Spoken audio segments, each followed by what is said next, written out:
also needs to access this afterwards. So thank you everyone for joining today for the Multi-Program Payor competition info session.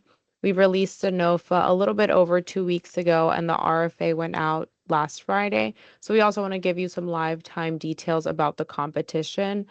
In today's agenda, this is what we have in store for us. We have some general housekeeping rules on how we'll navigate the info session. We'll go over 2 key documents that you should have in mind as you're preparing your applications. We'll do a grant overview, so cover program objectives, who's eligible to apply, eligible use of funds. We'll also look at the application process, so some key dates, how to submit your online application. DSLBD just migrated over to a DES system, so it'll be a little bit different from any application processes you might have done in the past. And then again, some general guidance for your application prep. Then we will end off before we go to the Q&A with processes. So if you're selected for an award, what that looks like, any pre-award items that you should keep in mind, and make sure you have those prepared if you were to be selected. So for general housekeeping, during the meeting, all participants except for DSLBD staff will be placed on mute. So if you have any questions, just type it in the chat. We'll review it during the Q&A session. And then this isn't necessarily a rule, but just a heads up, like I mentioned earlier, this meeting will be recorded and posted online for future reference.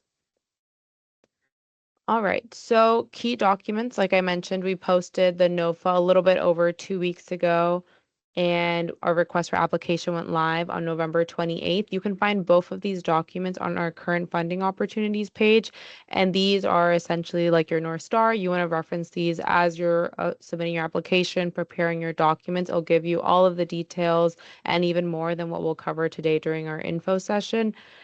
So I definitely recommend going to, I'm going to move to the next slide, the current funding opportunities page. This is where you can find the NOFA PDF as well as the RFA PDF. If we happen to make any updates about the program, such as changing the application close date, or if there's changes in the requirements to apply, we'll post all of these directly to our current funding opportunities page. So I strongly encourage you guys to also monitor this as you're working through submitting an application. So more details on the program. What is the Multi-Program Payor Program? So this is a new initiative by DSLBD, and the goal of the program is to enhance the ease of doing business by reducing administrative barriers associated with receiving DSLBD grants, specifically for our direct-to-business grantees, right? So the use of payors or third-party grant servicers helps us enable faster disbursement of grant funds to the hundreds of district-based business awardees selected to receive grants from DSLBD each fiscal year through different competitive processes.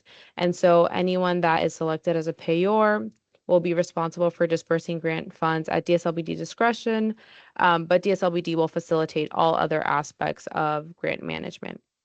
And for this program specifically, DSLBD is looking for 1 to 2 entities to propose and implement a secure and streamlined system to collect payment information and ultimately issue between $480,000 to $1,637,000 in subawards to district-based businesses. To support this initiative, DSLBD will award grants ranging from $15,000 to $100,000 to selected entities, and this will all depend on how much each entity proposes they're able to disburse in subaward funding. And then lastly, the period of performance for this program will begin upon execution of the relevant grant agreement and end on or around September 30th, 2026. So who is eligible to apply for this grant program? An applicant for an FY26 Multi-Program Payor Program must meet the following criteria. So they must be a DC-based nonprofit or an actively community certified community development finance institution or CDFI, or they can be a certified business enterprise that is also a certified financial institution. The applicant's business must be in good standing with the district as evidenced by required documents in the RFA. So that's section 3 of the RFA. If you're looking at the PDF, we'll also go over some of the required documents during this information session as well. But again, if you want to see the full details of what the documents need to cover, I recommend looking at the PDF. And then lastly, the applicant's organization and executive director or other officers have not been suspended from any district grant program for any reason within the past 5 years. So DSLBD will not solicit offers from, award grants to, renew, extend grant agreements with, or consent to subcontracts with entities that have been suspended during this time frame. And any applicants who do not meet the core eligibility requirements for this grant program will not be considered. All right, moving on to use of funds. So as I mentioned earlier, DSLBD intends to award grants in varying amounts between $15,000 and $100,000. It's all relative to how much an applicant proposes they can disperse in funding. And so the allowable uses, I just have some examples here, would include office rental, office equipment, payroll, if applicable, owner's draw, payroll processing fees, benefits, independent contractor fees, insurance, any administrative subscription services, website development and maintenance, any business software upgrades, accounting costs, auditing services. The subawards will also be listed and as part of the reporting requirements, as well as the nonprofit indirect rate. We'll go into that in a little bit more detail in the following slide. And then we also have disallowable costs. So financing or paying off any pre-existing debt, expenses incurred outside the period of performance, any cases of double dipping, so expenses reimbursed by a separate grant dispersed to the awardee, personal uses, food unless it's incurred attending professional development or approved for some other reason by DSLBD, alcohol, payments to a professional fundraiser, donations, vehicle or real estate purchases, costs related to DC or federal government lobbying efforts, costs related to lawsuits against the district, any goods, service, or products deemed illegal by the district, any activities, goods, or services deemed ineligible by DSLBD in its sole discretion, and then any expenses incurred without prior DSLBD approval. And so if selected during the period of performance, DSLBD will compare grantees' proof of fund expenditures against their approved costs as set forth in the applicable grant agreement and disallow any costs that do not comply with the program requirements. And then, as I mentioned, nonprofit indirect rate is an allowable cost. Per the Nonprofit Fair Compensation Act of 2020, nonprofit grantees are entitled to an indirect rate. So for any nonprofits out there, as you are preparing your application, just know that you are able to request one of the following options, either a de minimis rate of 10% for all indirect costs under the grant, a different indirect cost rate with a separate district agency used within the past 2 years, or a negotiated indirect cost rate as negotiated with the federal government. And in the RFA, the legislation is also linked. So if you want to look more into this and what you can do for your organization, you can use a link listed in the RFA. Now for the application process and key dates. As I mentioned, the application opened November 28th at 10 a.m. So we'll show you how to navigate the DS portal and access the application online in the few slides. You have until December 19th, close of business, so at 5 p.m. to email any questions. I'll provide the email at the end of the presentation to ask any questions and have a guaranteed response. Any questions after that date, we'll try to get to all of them, but again, a response is not guaranteed. So we recommend getting anything out to our team as soon as possible so we can help you with that. And lastly, the application will close December 29th, close of business. So make sure all your documentation, your responses are in before December 29th, close of business. From December 29th to January 5th, DSLBD will review applications and send out any requests for clarifications or corrections to information provided. And this will be specifically for any documents related to eligibility. At this point in time, DSLBD will not be reviewing any competitive narrative responses. It will only be the eligibility documents. So also note that once you submit your application, you won't be able to make any edits unless it's related to those eligibility documents that we'll be reviewing during the corrections window. And so that's going to be from December 29th to January 5th. Starting January 6th, any applications that are submitted and verified as eligible will be forwarded to a neutral panel that will review these applications and score them against the criteria in the RFA. And the hope is that no later than February 11th, all applicants will be notified of their status. So approved or not approved by February 11th, everyone should get an update regarding their application. So for the online application, as I mentioned, DSLBD just migrated over to the district enterprise system. So previously, grantees were using this just to do reporting. Now we'll also be doing our application intake through the system. So the link is here. It's also in the RFA. And all applicants must submit all documents and attestations within the DES. Any application submitted outside the DES or after the deadline will not be reviewed. And I'm going to show you, after I go through just the core contents of the application, what the process to submit an application looks like in the DS, but that will be shortly after this. So the online application consists of two larger chunks, right? You have your eligibility section, and you want to be prepared to upload your business license, your corporate registration file number, your certificate of clean hands, your tax identification number, your W-9, and your most recent tax filing. I recommend going through RFA Section 3 before you're uploading your documents to the DES. This is where you'll see more details about the requirements for each document. After you're submitting all of your basic business information and eligibility documents, that's where you get to the competitive narrative portion. And so for that section, you want to be prepared to upload a completed budget template. This should be provided within your online application portal. We'll also make it accessible on the current funding opportunities page. And you also want to be prepared to upload any resumes of key staff that you're listing in your application. In addition to that, you'll also be providing responses to questions in RFA Section 5. It's around 9 to 10 questions that you should be prepared to complete. And those questions, or the responses to those questions, will be scored against the criteria that you can find in RFA Section 6 is a high-level one. It's basically this chart that I have on this PowerPoint slide here. And if you go to Appendix C in the RFA, you'll find the more detailed breakdown of exactly what the review panelists will be looking for.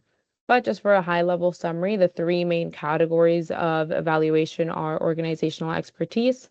So that includes organizational history and mission, any relevant organizational expertise as it relates to disbursements of subawards, and the experience of the key staff involved in the programming. The second core category of evaluation is the implementation strategy and execution. So what's the program plan that the applicant is proposing, how they plan on having the stakeholder engaged, and then just general grant fund management and scalability. So if we were to increase the award amount, how would your organization manage that? Then the last category is grant utilization and operational planning. This is just an initial budget allocation based off of the amount of subawards that you're proposing, and then cost justification for that budget allocation, all totaling 40 points. And again, if you want to see the more detailed breakdown of how each core area of evaluation will be scored, I recommend looking at Appendix B in the RFA. So I'm going to stop sharing my slide deck for a second so I can show you what the online application process looks like quickly and how to access the application, and then we'll go back to the presentation. I'm sharing my screen to the new tab.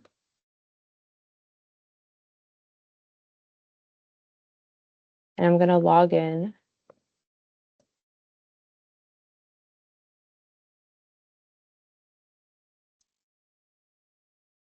So I just logged in to the DES portal. If you don't have an account, there should be an option for you to register. You'll enter your email, first name, last name, and a few other personal details.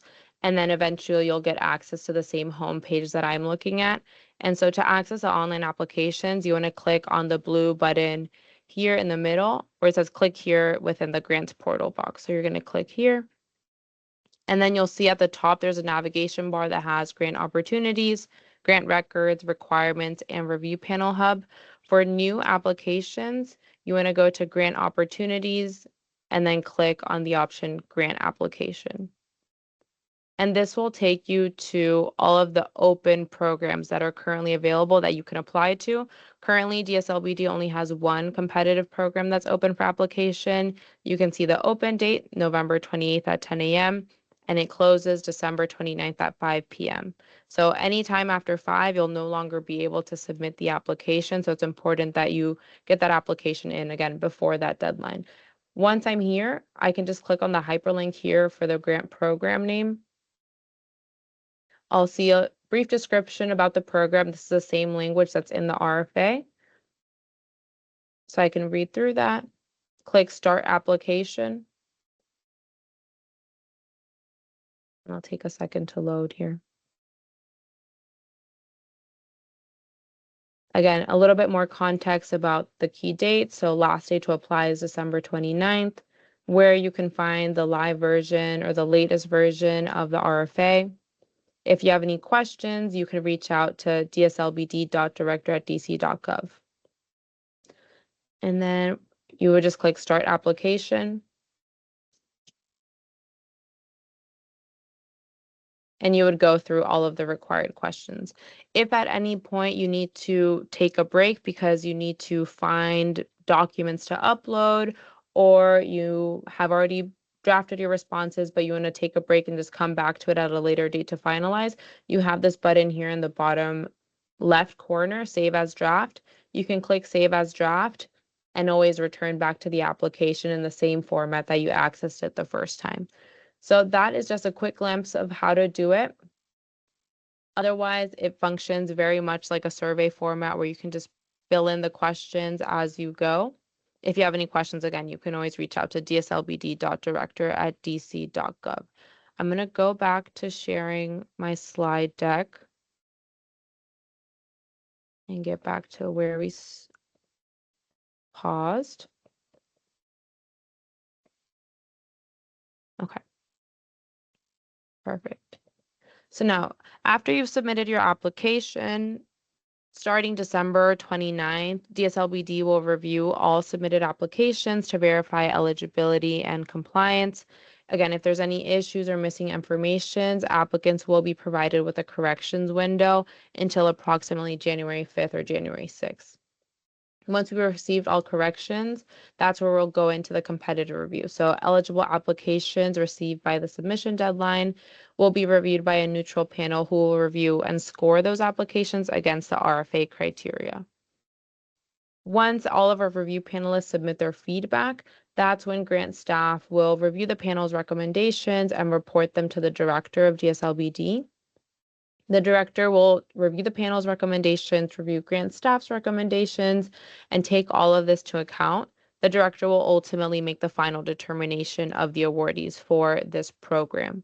And once we have that notice, we'll send out formal notices to all applicants of award, or if they weren't selected, notices of non-award. For applicants that are selected for award, like I was mentioning, DSLBD will send out a formal notice of grant award. Awardees are expected to accept the award within 5 business days and submit any pre-award documents listed in that notice. DSLBD will review those pre-award documents for compliance. After meeting all the contingencies and pre-award requirements, DSLBD will then move forward to issue a grant agreement, which the awardee will have a chance to review and sign. Once we have an executed grant agreement, that will mark the beginning of the period of performance. So that fully executed date will mark the beginning of the period of performance, and any expenses incurred before this date would be disallowed.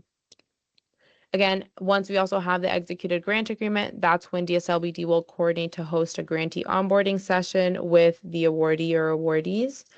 And that will then kickstart the time for the grantee to begin their program plan implementation, where they will also engage in any routine check-ins with DSLBD as needed.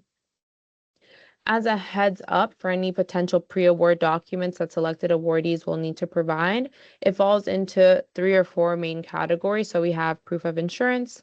This would be a certificate of insurance listing out, general liability insurance, workers' comp, cyber liability, and if applicable, auto insurance. Selected awardees will also need to provide policies and procedures, so their financial management policies and any conflict of interest policies. And then for nonprofits, since this program is open to for-profit and nonprofits, nonprofit awardees specifically will also need to provide their board roster and their 501c3 determination letter. Depending on the grantee or the program plan proposed, DSLBD or DC government may have additional requirements, which we'll lay out for you in your notice of grant award for those that receive it. Any applicants that are not selected for award can always request a debriefing call with the DSLBD team. If you're interested in engaging in the debriefing process, a request should be made in writing and sent via email to dslbd.director@dc.gov within 3 business days of receiving your notice of non-award. In the written request, the applicant must provide a detailed statement of its grievance or that it's what it's seeking information about how it could have submitted a stronger application.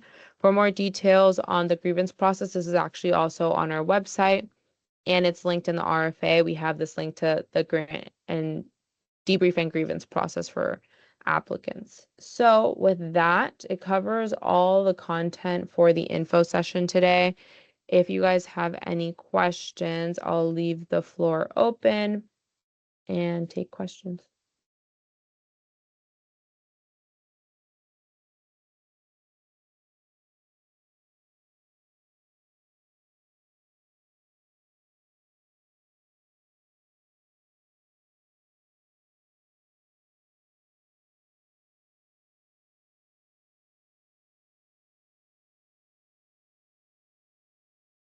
Sure. Let me send the link right now so you have access to the portal. Just so you have it in the chat as well.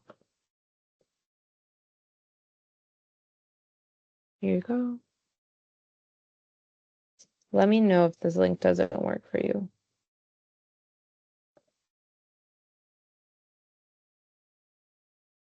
If not, Chardonnay, I always recommend going to the RFA on our current fundings opportunity page, and that's where you can access the link as well. I'm going to send that here in the chat for you. I'm also going to stop the recording right now.